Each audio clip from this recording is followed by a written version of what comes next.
This is the Canon Powershot SX110IS with a silver body. There's another similar version with a black body that has all the same features. It just has the black body.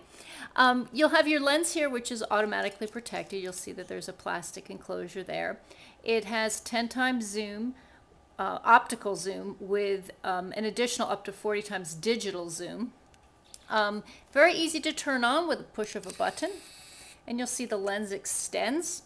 You'll also see this is not a small camera. This is not the kind of camera that you can stick in your pocket and go off, take pictures wherever. It's a little bit bigger than that, but it certainly is not as big as a digital single lens reflex. You'll see that the lens extends with a zoom, and it has a very nice large LCD display on the back that also has all of the icons around here for the different features and the different settings that you're using at the time. This dial is great, very easy to use.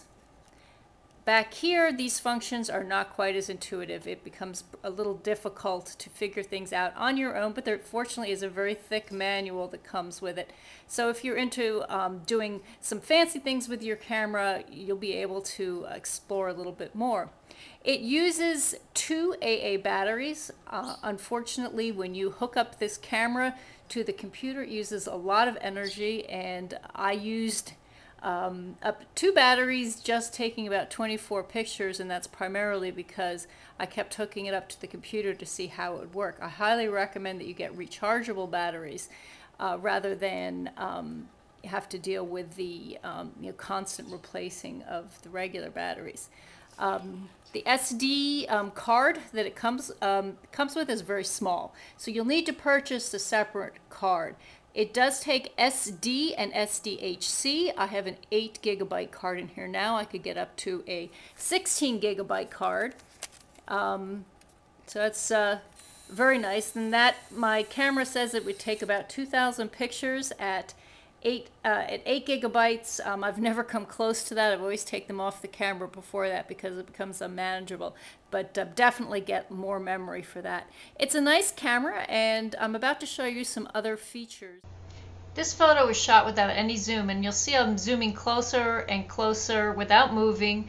And right about here is where we get to the 10 times optical zoom max out, and we go digital zoom, and this is 40 digital. This is using the macro setting, which allows you to get very close to an object and still remain in focus.